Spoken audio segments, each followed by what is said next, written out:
Subscribe करें और bell दबाएं ताकि कोई खबर रह न जाए।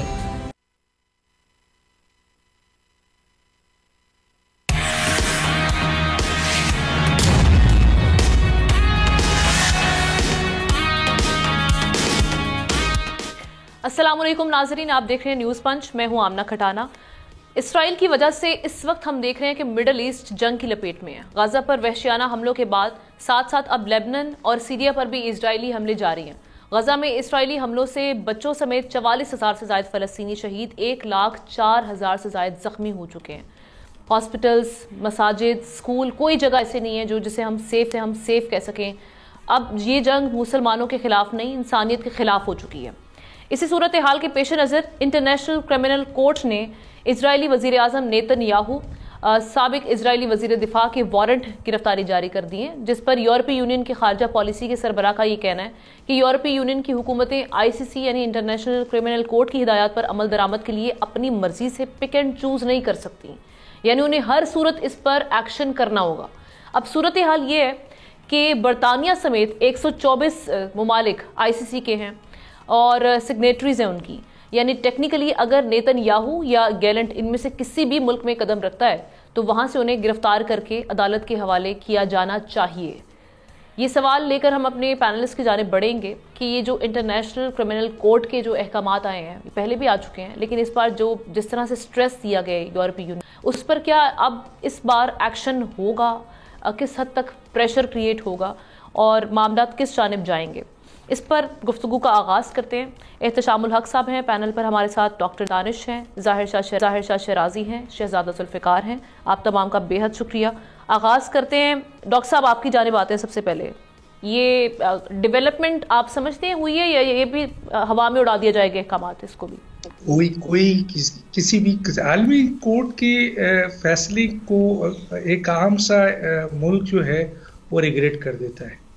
इसकी एक सिर्फ जस्टिफिकेशन ये होती है कि आलमी कोर्ट एक फ़ैसला देता है और इस फैसले को अगर वैसे देखा जाए बहसियत एक महज़िब माशरे के, महज़िब मुल्क के, तो डेफिनेटली आलमी अदालत बनाई गई है तो उसके फ़ैसले को तो इम्प्लीमेंट होना चाहिए।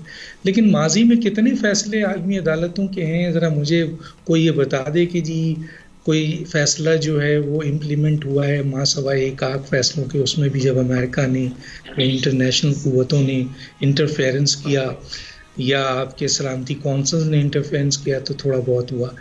जो मुल्क दुनिया की सबसे ताकतवर तरीन कौंसल्स के फैसले को रद्दी की टोकरी में फेंक देता है, आप उसका क्या बिगाड़ेंगे? आपको पता है आलमी अदालत अगर ये फैसला कर दे तो भारत ने कई फैसले उड़ा के फेंक दिए। पाकिस्तान के ऊपर एक फैसला आया था, एक लिहाज से वो भी साइड हो गया। तुर्की के हवाले से आया था, यूगोस्लाविया में, लंबी लिस्ट है, मैं देना चाहूँ तो दे दूंगा। लेकिन सवाल ये पैदा होता है कि जी जो मुल्क जिसके सपोर्ट में यूरोप के अहम तरीन मुल्क शामिल हैं, अरब कंट्रीज़ इस सिलसिले में उसके साथ हैं, अमेरिका सुपर पावर है, अब अमेरिका का सदर वो आ रहा है जो इज़राइल का बहुत बड़ा सपोर्टर्स है।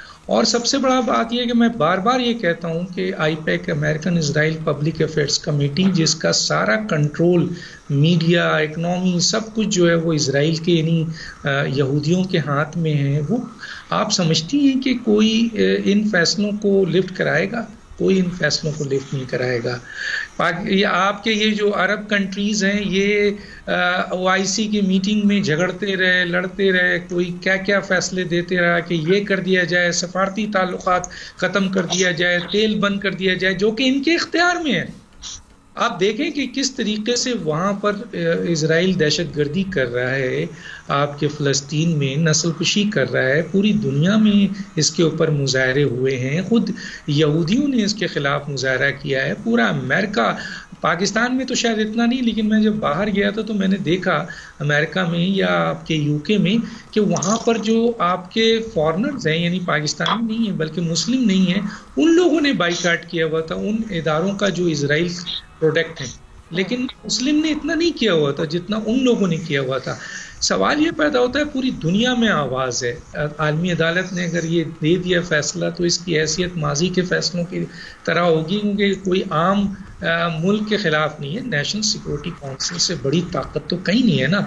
जो 15 ममालिक हैं, जो दुनिया के ताकतवर तरीन ममालिक हैं, वो एक फैसला देते हैं तो इसराइल उठा के उसको फेंक देता है। तो क्या हुआ उसका, आप बताएं ना, इम्प्लीमेंट हुआ? यूएनओ की कई करारदादें इसराइल के खिलाफ हैं, क्या हुआ? ओआईसी चले, बेचारा लूला लंगड़ा, आप देखें ना, एक आदमी कहता है कि जी उसके खिलाफ सफारती वो करे तो उधर से बहरीन कुछ और कह देता है।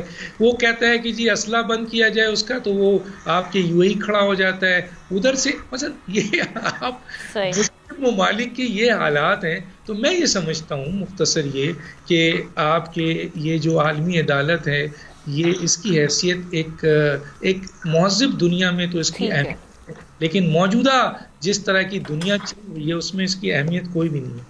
सही है। जिस तरह से डॉक्टर साहब बात करें इत्तेशाम साहब कि इस फैसले की भी कोई अहमियत नहीं है, उस तरह के असरात नहीं दिखाई देंगे, लेकिन किसी हद तक प्रेशर क्रिएट होगा क्योंकि 124 ममालिक हैं आईसीसी के जो सिग्नेटरीज हैं, जिनमें बरतानिया भी है। किस हद तक हम कह सकते हैं कि असरात हो सकते हैं या प्रेशर क्रिएट हो सकता है?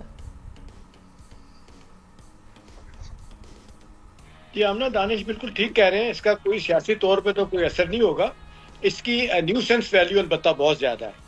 देखें ना, तकरीबन 185 दुनिया के मुल्क हैं, 164 ममालिक से इसराइल के सफारती ताल्लुकात हैं। इससे पहले यूएन के जनरल सेक्रेटरी ने 2-3 सख्त बयान दिए थे, तो इस पे नेतन्याहू भी और बाकी इसराइल के वजीरों ने भी उनके खिलाफ बड़ी बातें की थी। अब जिस अंदाज से ये 3 लोगों के बारे में आया है कि जिनकी गिरफ्तारी हो सकती है, प्राइम मिनिस्टर की भी, डिफेंस मिनिस्टर की भी, अपना इसराइल के आर्मी चीफ की भी, इससे डेफिनेटली जिसको कहते हैं कि दुनिया के बड़े बड़े कैपिटल्स हैं उनपे जिसको कहना चाहिए कि उनको हिला के रख दिया गया। और यूरोपियन यूनियन की तरफ से जिस तरह से 3 ममालिक ने इस पर बात की, खास तौर पे कल जो इनके बरतानिया के सेक्रेटरी ऑफ स्टेट हैं, जिस तरह उन्होंने बात की थी वो बड़ी इंपॉर्टेंट है। जिस तरह वो बात कर रहे हैं कि जी ये इंटरनेशनल कोर्ट ऑफ जस्टिस का ये फैसला ऐसा नहीं है कि जिसको हम इग्नोर कर सकते हैं। तो इससे भी डेफिनेटली इसराइल के अंदर बहुत तकलीफ हुई होगी। और आप देख लें इस वक्त जो उनकी हुकूमत है वो तो तुले हुए हैं कि जी जो उनको बज़ाहिर ट्रम्प साहब ने भी कहा, बाइडन भी कहते रहे कि जी फिनिश द जॉब, खत्म करके जाएं, जितने और आपने रह गए हैं मुसलमान गाजा में और बाकी जगहों पे पैलेस्टाइन में, उनको सबको खत्म कर दें।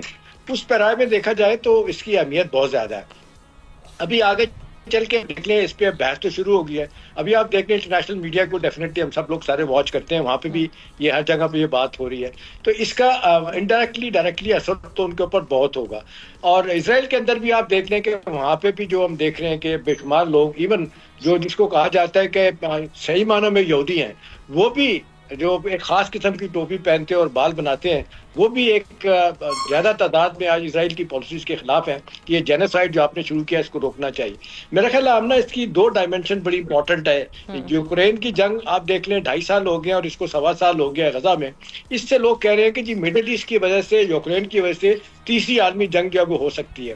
अब जिस तरीके से नेतन्याहू साहब ने अपना थ्रेशोल्ड न्यूक्लियर का लोअर कर दिया, उससे भी आप देख लें नेटो मालिक भी और खासतौर पे यूरोप में लोग हिले हुए कि क्या होगा। तो मेरे ख्याल है अब आंदा आगे चल के अगर इस तरह के आलमी अदालत इंसाफ इस तरह के फैसले देती रहेगी तो चलने कुछ और तो नहीं होगा, लेकिन बड़ा मॉरली, पोलिटिकली और सफारती तौर पर बड़ा शदीद दबाव आएगा इसराइल पे, उनकी हुकूमत पे, जो इस वक्त जेंगलिज्म कर रहे हैं और कत्लेआम कर रहे हैं। और ये जो खतरे का इज़हार लोग कर रहे हैं कि मिडिल ईस्ट और यूक्रेन से तीसरी जंग शुरू हो सकती है आलमी, उसको शायद रोकने में मदद मिले। मोरालिटी वाला मामला जहां तक है ना, वहां तक अगर मोरालिटी का मामला होता ना इत्तेशाम साहब, तो बाकी ममालिक भी ना तो ऐसे खामोश रहते जिस तरह से जेनोसाइड वहां पर हो रहा है, ब्लड शेड हो रहा है। एक हमारे लिए लम्हा वो फिक्रिया था और अभी भी है कि इस पे कुछ एसएच कोई डेवलपमेंट नहीं हो सकी। खैर जुल्फिकार साहब की जाने पड़ते हैं। जुल्फिकार साहब, ये सिविल सोसाइटीज का दबाव आमना मुख्तलिफ मुल्कों की तरफ से बड़ा इंपॉर्टेंट है। वो भी आ जाए बड़ी बात होती है। ठीक है। जंग बंदी में हम कह सकते हैं कि उसकी जानिब शायद ये एक प्रेशर पुश साबित हो, ये जो वारंट निकले हैं। जुल्फिकार साहब देखिए, इस वक्त काफ़ी बहस चल रही है। अगर आप वेस्टर्न मीडिया में भी देखें, जो ओपिनियन पीसेस लिखते हैं या कॉलम्स लिखते हैं, वो तो इसमें कहते हैं कि जंग तो खैर नहीं रुकेगी, इसलिए कि नेतन्याहू जो है उसको जिस तरह अमेरिका की बैकिंग है और अमेरिका मेंबर भी नहीं है इसका, रशिया, चाइना वो मेंबर नहीं है। आपका इसराइल ने पहले ही ये जो इंटरनेशनल क्रिमिनल कोर्ट है उस पर काफ़ी इल्ज़ामात रखे हैं, उसने जुरिस्डिक्शन को भी चैलेंज कर दिया, वो इतना वो है। लेकिन बात बिल्कुल आपकी जो दानिश साहब कह रहे थे कि कोई फ़र्क नहीं पड़ता, वो बड़े मजबूत लोग हैं, ये बात बिल्कुल ठीक है, किसी ने उसको गिरफ्तार नहीं कर सकना, ना गिरफ्तार होगा वो।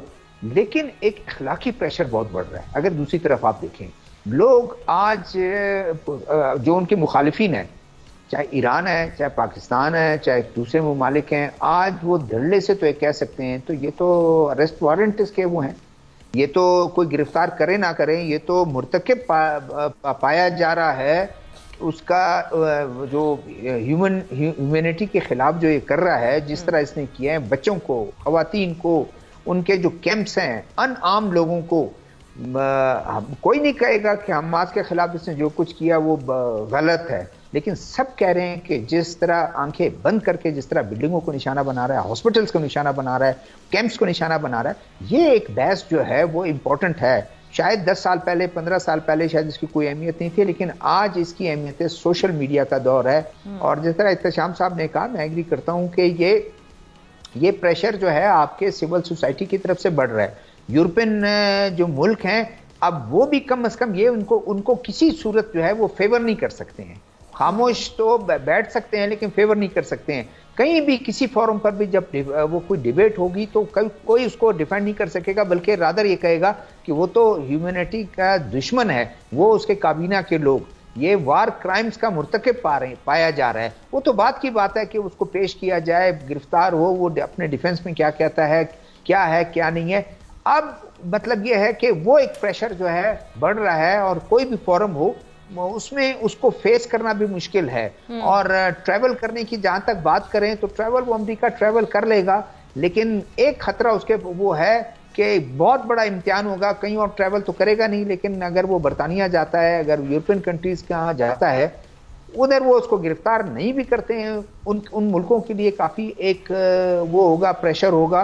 तो अब उसके लिए कम से कम महदूद होता है। आप ये कह लें कि एक दुनिया जितने मुसलमान मुल्क जितना उसको क्रिटिसाइज कर रहे थे, जिस तरीके से हो रहा था, अब उनमें वो लोग भी शामिल हो गए हैं, उसके लिए काफी एक्यूजेशन और ये सारा कुछ आ रहा है, वो अपने आप को डिफेंड करना उसको बड़ा मुश्किल। इंटरेस्टिंग। यानी अभी जो हम शाह साहब ये देख रहे थे कि जैसे अभी जुल्फिकार साहब भी कह रहे हैं, जो एक्स्ट्रा माइल जा रहे थे यूरोपीय ममालिक और बरतानिया जो भी एलाइज हैं, वहां से फेवर अब कम हो जाएगी, वहां से जो हम देखते हैं एक सपोर्ट थी उसमें कमी आएगी, एटलीस्ट ये होगा इस तनाजुर में। एक और आमना एक चीज मैं सिर्फ ऐड कर दूं, एक सेकंड मुझे दे दें जी। मैं ये बिल्कुल मेरे जहन से निकल गया।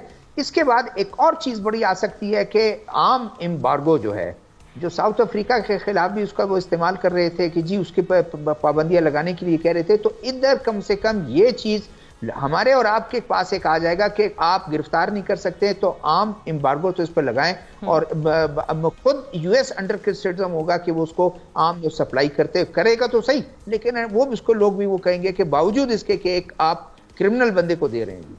ऑल राइट जी शाह साहब।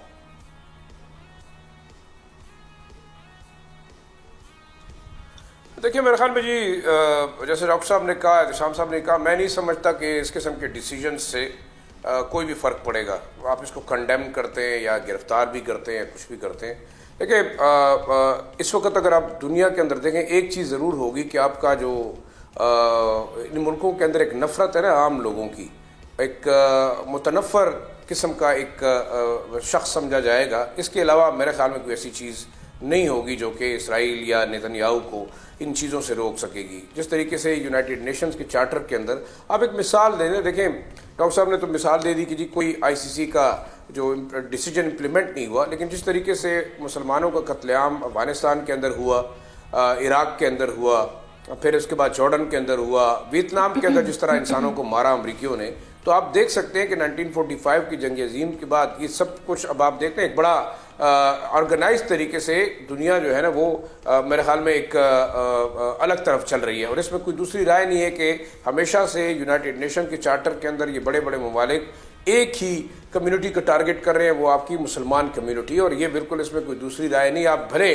कहते रहे कि इंसानियत के नाम पे यहूदियों ने प्रोटेस्ट किया, ईसाइयों किया, वो ज़रूर एक चीज़ है कि अगर मोरालिटी के ऊपर, इंसानियत के ऊपर ये लोग उठ खड़े होते हैं। लेकिन जब बात आती है पॉलिसीज़ की तो आप देख रहे हैं डायरेक्टेड टूवर्ड द मुस्लिम, सल्तनत उस्मानिया के जवाल के बाद आप देखें बरसगीर पाक व हिंद और ये तमाम ओवरऑल जितना एरियाज़ रहे, किस तरीके से आप कहते हैं ना कि बाइस्ड किस्म की आपने आर्बिट्रेशंस की। आज भी पाकिस्तान और हिंदुस्तान के दरमियान जितने डिस्प्यूट्स हैं, क्या वो गोरे ने नहीं बनाए हुए? तो हम क्यों इस बात को बड़े ज़्यादा मतलब वेट देंगे कि जनाब यूके उसके खिलाफ बोलेगा या अमेरिका बोलेगा या दूसरी यूरोपीय ममालिक बोलेगा? में कोई भी नहीं बोलेगा, ना गिरफ्तार होगा। एक डिसीजन तब हो गया। हाँ, अब इनके अंदर जो ममालिक के अंदर से जब एक मूवमेंट उठेगी ना, मेरे ख्याल में वो ख़तरनाक होगी। और देखें तमाम दुनिया जो है ना वो यूनिफॉर्मिटी नहीं चलती। आज आपकी ताकत है, आप करते रहे। बेशक हम ये नहीं कहते कि मुसलमान जो हुक्मरान थे उन्होंने शायद कोई मजालिम नहीं किए होंगे, लेकिन ये एक दुनिया का निज़ाम है, चलता रहेगा।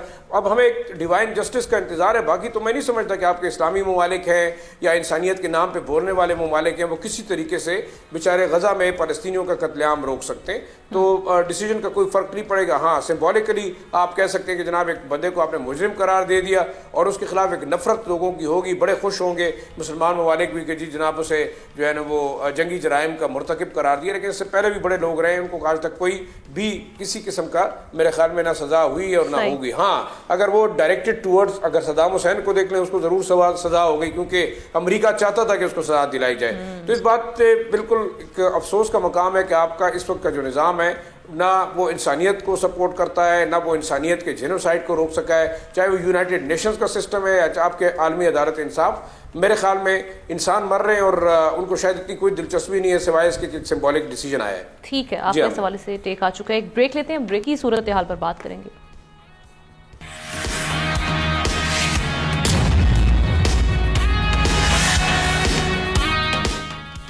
Welcome back. हम देख रहे हैं कि पाकिस्तान में जो मईशत की जो इस वक्त सूरत हाल है, मुल्क में बैन अल-अक़वामी सरमायाकारी और पाकिस्तान बेलारूस के दरमियान ताल्लुकात के नए बाब का आगाज़ होने जा रहा है। गुज़श्ता रोज़ बेलारूस के वज़ीर ख़ारजा 68 रुकनी वफ़द के साथ इस्लामाबाद पहुंचे। वफ़द में 43 कारोबारी शख्सियात भी शामिल हैं और आज बेलारूस के सदर भी पाकिस्तान पहुँच गए हैं। 3 रोज़ा उनका ये दौरा होगा। दोनों ममालिक के दरमियान अहम मुआहदों पर दस्तखत भी होंगे, लेकिन बेलारूसी सदर का ये पहला दौरा नहीं है।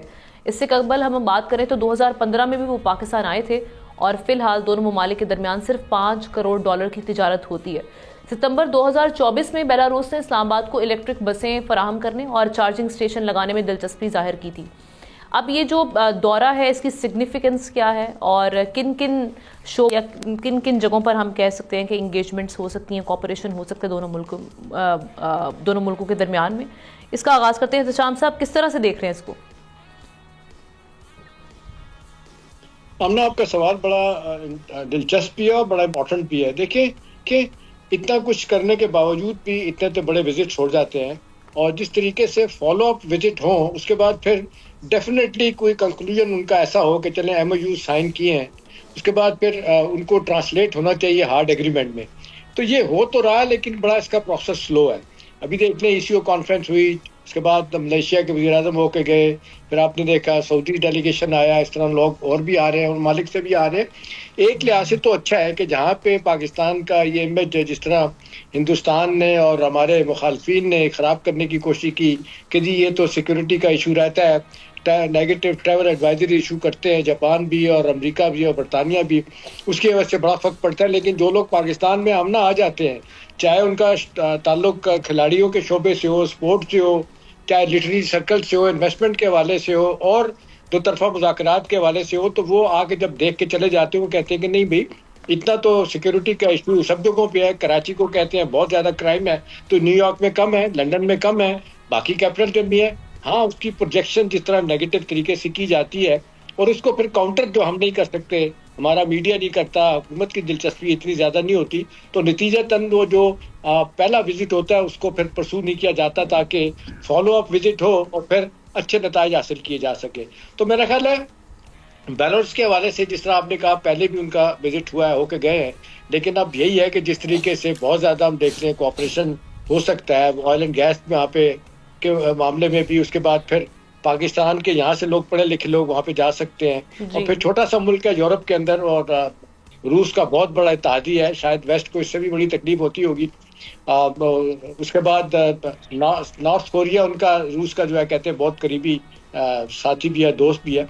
तो हमारे कॉन्टेक्स्ट में तो यही है कि फॉलो अप विजिट होने चाहिए, और फिर देखें कि अगर बैरोमीटर यही है कि स्टॉक मार्केट आपकी बहुत अच्छी चल रही है, क्लोज टू 1 लाख हो गया है और हमारा 100 टेक इंडेक्स, तो ये फिर बाकी जगहों पे भी चीज़ें होनी चाहिए। ठीक है, हमारे रिजल्ट बहुत अच्छे हो गए हैं, तकरीबन 14 बिलियन के 5 बिलियन हमारे इसमें आपके मेरे भी शामिल है इसमें।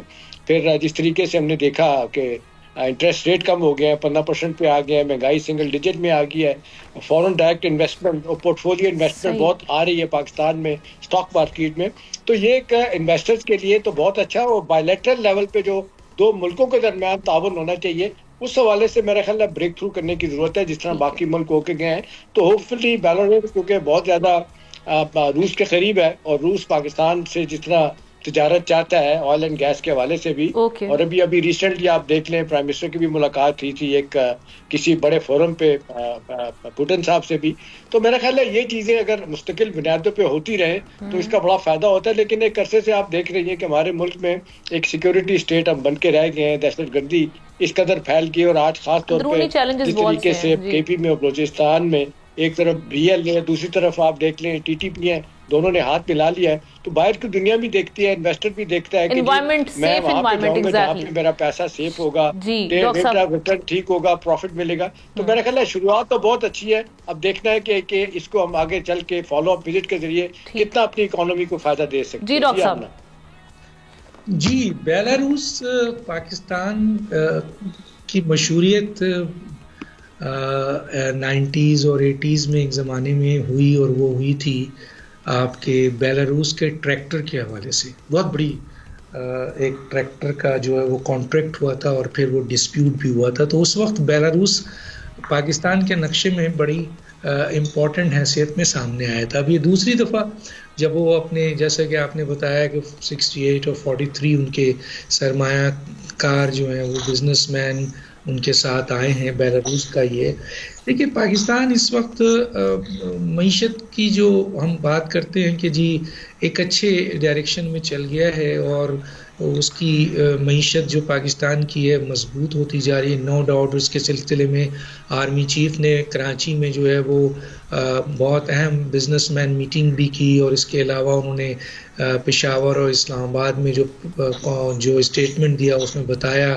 कि जो लोग कह रहे थे वो अब देखें कि मईशत कहाँ है। तो इसमें कोई शक नहीं है कि पाकिस्तान इस वक्त माशी तौर पर जो ख़तरात थे उससे निकल गया है, और इंटरनेशनल जितने भी हैं, चाहे वो फिच है, चाहे वो मूडीज़ है, चाहे वो और इंटरनेशनल जो आपके इदारे हैं, वर्ल्ड बैंक है, IMF खुद ये एक्सेप्ट करता है कि पाकिस्तान सही ट्रैक पे आ चुका है। जैसे एहतशाम साहब ने कहा, बिल्कुल सही है कि जनाब आपका इंटरेस्ट रेट जो है वो गिर रहा है, आपका इन्फ्लेशन जो है वो गिर गया है, सिंगल डिजिट पे आ गया है, आपकी इकोनॉमी जो है बढ़ रही है, ट्रेड आपका बढ़ गया है, ट्रेड डेफिसिट कम हो गया है, आपकी ITs में बहुत ज़्यादा बेहतरी आ गई है। तो एक डायरेक्शन में इसके साथ साथ सरमायाकारी हो रही है, मूल कार है। जो कल तक तन्हाई का शिकार हो गया था ये मुल्क, और हर तरफ से नाराज़गी हो गई थी और इख्तलाफात सामने आ रहे थे, उसकी जस्टिफिकेशन है क्योंकि आपके पास टाइम नहीं है। वरना मैं बता दूं, चाइना भी नाराज़, रूस भी नाराज़, मलेशिया भी नाराज़, इंडोनेशिया भी नाराज़, ईरान भी नाराज़, सऊदी अरब भी नाराज़, सबको तो खान साहब ने नाराज़ कर दिया था। और उसके बाद फिर आहिस्ता आहिस्ता ये चीज़ें बनी, और अब पाकिस्तान में स्पेशल इन्वेस्टमेंट फैसिलिटेशन काउंसिल्स की मौजूदगी में जो बाहर के ममालिक हैं उनको बहुत इत्मीनान हुआ है। ये मैं नवाज शरीफ साहब या जरदारी साहब की हुकूमत में वो इत्मीनान नहीं था, चाहे वो इमरान खान की हुकूमत में वो इत्मीनान नहीं था, क्योंकि उस वक्त जो इन्वेस्टर आते थे उनके साथ जो सलूक उनकी गवर्नमेंट में होता था, उनके मिनिस्टर्स उनके इदारों के सरबराहान करते थे, लूट लेते थे, तो भाग जाते थे लोग। लेकिन स्पेशल इन्वेस्टमेंट फैसिलिटेशन काउंसिल जिस तरीके से काम कर रहा है, और जिस तरह आर्मी चीफ, मैं तो वजीर आजम सामने है, लेकिन सच है कि आर्मी चीफ का इसमें बहुत अहम रोल है, और उसके वजह से कई अहम तरीन ममालिक का ट्रस्ट जो ख़राब हुआ था वो डेवलप हो चुका है और सरमायाकारी शुरू हो गई है। अब देखें, सऊदी अरब आ चुका है, कतर आ रहा है, UAE आ चुका है, इसी तरीके से मलेशिया करने जा रहा है, दूसरे ममालिक करने जा रहे हैं। तो ये पाकिस्तान जो है वो मुआशी तौर पर एक सही ट्रैक पे आके आगे बढ़ रहा है। और सबसे इम्पोर्टेंट बात है जो दुनिया में पाकिस्तान की आइसोलेशन थी सिफारती लेवल पर, वो जो खराब कर दी गई थी, अब दोबारा पाकिस्तान ने अपना एतमाद बहाल कर लिया। ओके शाह साहब, गैर मुल्कियों के हम देख तो रहे हैं कि हाई पावर डेलीगेशंस भी आ रहे हैं, दौरे भी आ रहे हैं, लेकिन आपको लग रहा है कि हाँ सरमायाकारी की जानिब भी जाएंगे और आने वाले दिन अच्छे दिन होंगे मुआशी लिहाज से? देखिए मेरे ख्याल में ये हमारे पॉलिटिकल टर्मोइल और इसके अलावा जो लॉ एंड ऑर्डर के इश्यूज हैं, ख़ास तौर पर जो दहशतगर्दी के अंदर हमें इंटरनेशनल कोलिशन ने पिछले 4-5 दहाइयों से इंगेज किया हुआ है। टेक्निकली हमारी जो रीजन है जोग्राफियाई लिहाज से हम ज़रूर वोलेटाइल रहे हैं, और लेकिन अब अगर देख लें इस वक्त सेंट्रल एशियन स्टेट्स कितनी तेज़ी से जो है पाकिस्तान के अंदर दिलचस्पी रख रही हैं। रशिया जो है वो दिलचस्पी रख रहा है। ये बेलारूस का जो डेलीगेशन है, प्रेसिडेंट उसके मौजूद हैं। इसमें जो इंपॉर्टेंट चीज़ है, मैं फिर कहूँगा, जैसे डॉक्टर साहब कह रहे थे कि आर्मी चीफ आसिम मुनीर की जो मीटिंग हुई थी बेलारूस के जो प्राइम मिनिस्टर हैं रोमान ग्लोविचिन को उनका नाम है मेरे ख्याल में, और अक्टूबर में उन्होंने एक चीज़ जो बड़ी डिस्कस की थी वो थी मिलिट्री कोऑपरेशन। और ख़ास तौर पर इस वक्त अगर देखिए इस डेलीगेशन के अंदर उनकी जो मिलिट्री इंडस्ट्री का एक डेलीगेशन है या एक्सपर्ट्स हैं वो भी आए हैं। तो मेरे ख्याल में इसको देखा जाए पाकिस्तान और बेलारूस के दरमियान एक क्लोज कोऑर्डिनेशन अगर होती है मिलिट्री टेक्नोलॉजी की डेवलपमेंट के ऊपर या बाकी चीज़ों के उधर, तो ये एक बड़ा एक खुशाइन चीज़ होगी।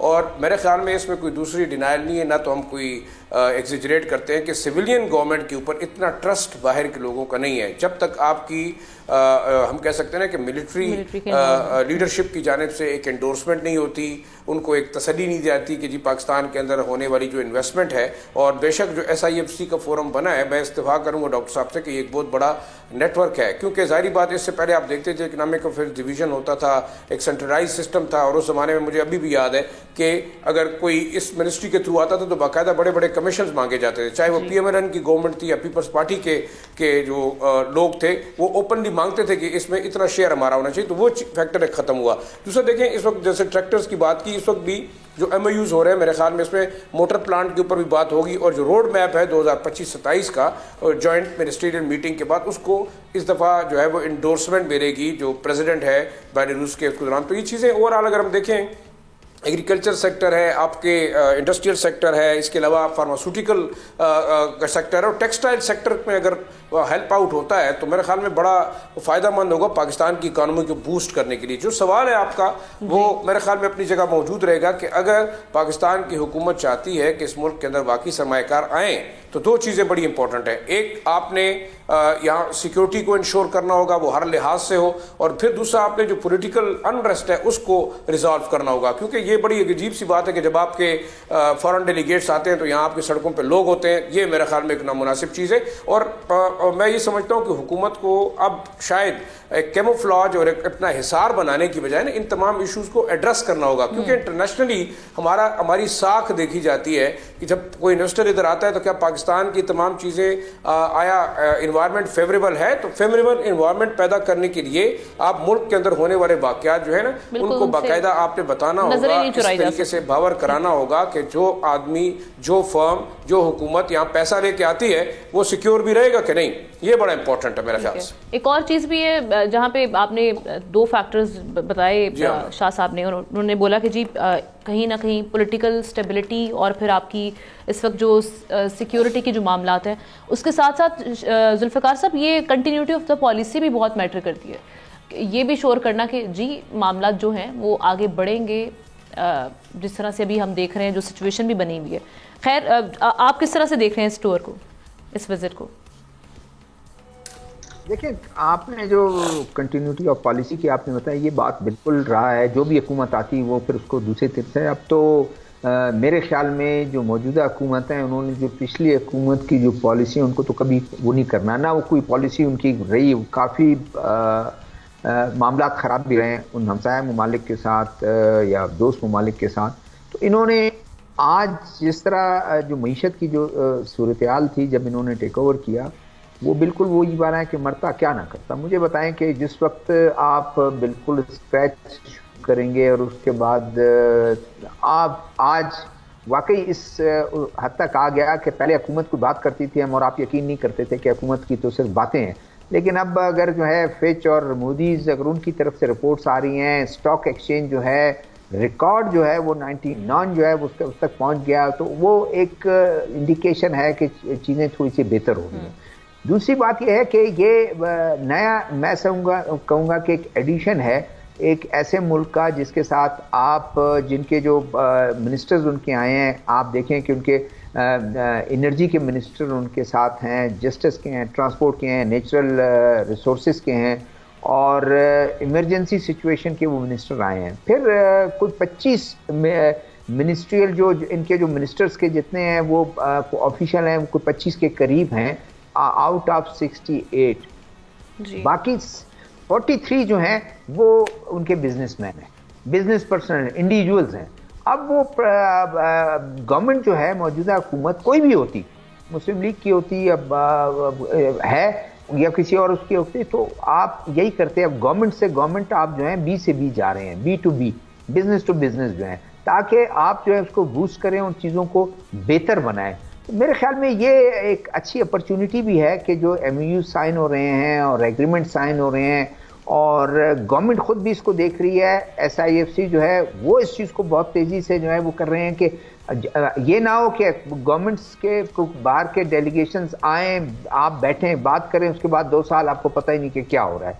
सऊदी अरब के मामले में आपने देखा जो उनके डेलीगेशन आया बाद में तेज़ी से जो है प्राइम मिनिस्टर भी गए उसको फॉलो कर रहे हैं। इसी तरह जो है चाइनीज़ के साथ जो कुछ आप कर रहे हैं उसको फॉलो कर रहे हैं, UAE वाले हैं उसके साथ वो कर रहे हैं। तो ये मेरे ख्याल में कोई और वक्त की शायद ज़रूरत है, हमारे पास इस वक्त नहीं है। जितनी तेज़ी से आप चीज़ों को बढ़ाएंगे और उसको बूस्ट करेंगे आपके एक्सपोर्ट को, और एक्सपोर्ट जो इंडस्ट्री है उस सेक्टर को आप जो फैसिलिटीज़ देंगे ताकि उनकी चीज़ें जो है, हमारी चीज़ें जो है एक्सपोर्ट हो सकें, और जो चीज़ों की जिसकी हमें ज़रूरत है कम उस पर हम वो करें, तो उससे मेरे ख्याल में हाँ चीज़ें थोड़ी सी बेहतर हो सकती हैं। जी एहतशाम साहब, मैं ज़ुल्फ़ार साहब ये कह रहा था, बड़ा इंपॉर्टेंट आपने एग्रीकल्चर की बात की। देखें आज भी हमारी GDP का 23% एग्रीकल्चर है। अगर हम रीजन के ममालिक में देख लें जिस अंदाज से उनको बिजली गैस फ्री, खास तौर पे हिंदुस्तान में बिजली फ्री दी जाती है, हमारे जितने फार्मर है उसके बाद उन पर टैक्सेस नहीं है। ठीक है, हमारे जो बड़े जिम्मेदार हैं उनसे आप टैक्स वसूल करें, लेकिन छोटे जो हमारे किसान हैं जिनके साथ जुल्म ज्यादती होती है, अभी देख लें कि एक गन्ने की फसल होती है, सही पैसे नहीं मिलते, एक दफा गन्ने की फसल नहीं होती। अभी जो इस दफा हमारे साथ हो रहा है, बीट के साथ हो रहा है, इस दफा कहा जा रहा है कि बम्पर क्रॉप हुई 32 मिलियन टन से ज्यादा की। अब लोग जिस तरह अंदाज से वादा किया गया था कि जी सिंध में 4,000 पर 40 kg के हिसाब से पैसा दिया जाएगा, 3,900 पंजाब में कहा गया था, दोनों ने 22-23 से ज्यादा 100 से ज्यादा कीमत नहीं दी। नतीजातन ये है जो अब आप बात कर रहे हैं कंसिस्टेंसी की, कंटिन्यूटी की, वो पॉलिसीज अनाउंस तो कर देते हैं लेकिन अमल नहीं होता। अब बाहर की दुनिया पाकिस्तान के ज़राअत के शोबे में आमना बहुत ज्यादा दिलचस्पी ले रही है। सवाल ये है कि यहाँ पे जिस तरह की फैसिलिटीज मिलनी चाहिए, अभी देखें बड़ा अच्छा किया है सऊदी अरब ने, उन्होंने तो कहा जा रहा है 10,000 एकड़ से ज्यादा जगह जो है ना पाकिस्तान में ले ली, जिस पे वो खुद फार्मिंग करेंगे। मैकेनाइज्ड फार्मिंग जब होगी तो उसके बड़े फायदे होंगे। जी राइट, चलें जी, आप तमाम का मैं शुक्रिया अदा करूंगी। और इसके साथ ही जो हम देख रहे हैं जनाब, आज के दिन की मुनासबत से हम 21वीं सदी के तकरीबन 24 साल गुजार चुके हैं, लाइफस्टाइल हमारा जदीद हो चुका है, मगर जब बिनते हवा की बात होती है तो सोच में ज़माना जाहिलियत की अक्कासी नजर आती है। रवा में अगर हम बात करें, सियालकोट की तहसील डस्का में सास ने, जो कि सगी खाला भी थी, अपनी बहू को कत्ल करके उसके टुकड़े नाले में बहा दिए, वहशतनाक और दर्दनाक तरीके से, जिस पे इंसानियत भी सोच के लरस जाती है। उस तरीके का हमारे सामने ये वाक़या आया, और ये कोई पहला वाक़या नहीं है जनाब, ना ही ये कोई आखिरी है। न जाने कितनी जहरा, नूर मुकद्दम, सारा, इस तरह के कई वाक़यात हम देख चुके हैं, और वो इस तरह के वाक़यात की भीड़ चढ़ चुकी हैं। वर्ल्ड इकनॉमिक फोरम है, उसके मुताबिक जेंडर गैप इंडेक्स रिपोर्ट में पाकिस्तान का 146 ममालिक में से 145वां नंबर है, जो यकीनन किसी अलार्मिंग सिचुएशन से कम नहीं है। आज पाकिस्तान समेत दुनिया भर में ख़वातीन पर तशद्दुद के खात्मे का आलमी दिन मनाया जा रहा है, जिसका मकसद हर मुल्क और सकाफ़त में इनके खिलाफ तशद्दुद और जबर को ख़त्म करना है। हम उम्मीद करते हैं कि हमारे यहाँ इक्वल राइट्स की जो हम बात करते हैं ख़वातीन के लिए, एंड इक्वल अपॉर्चुनिटीज़, ये इज़्ज़त के लिए बातों से आगे बढ़कर हमें अमली इक़दामात करने होंगे, और जो सारे उस पर ना सिर्फ वही वाली बात आ जाती है कि हम इस दिन को मनाते हैं, सेरेमनीज भी होती हैं, इवेंट्स भी होते हैं, उसमें सिर्फ बातें होती हैं और अगले दिन हम देख रहे होते हैं वही वाक़यात, उनकी कंटिन्यूटी रहती है। ये बहुत ही अलमिया है और लम्हा फ़िक्रिया भी है कि हम कब अपने आप को, अपने माशरे को बदलेंगे। और इसमें मेरे ख्याल में इनफरादी तौर पर भी हम सबको अपना अपना किरदार निभाना होगा। ख़ास तौर पे ख़वातीन को ही ये सोचने की ज़रूरत है कि वो अपने घर में जब बेटियों की परवरिश कर रही होती हैं तो वो उतने ही इक्वली फोकस्ड हों या अटेंशन पे करें अपने बेटे की परवरिश करते हुए, ताकि हमारी जो औरत है वो बाहर जाते हुए सेफ फील करे एंड सिक्योर फील करे। इसके साथ ही प्रोग्राम का वक्त ख़त्म हुआ चाहता है। आपसे कल मुलाकात करते हैं। अल्लाह हाफ़िज़।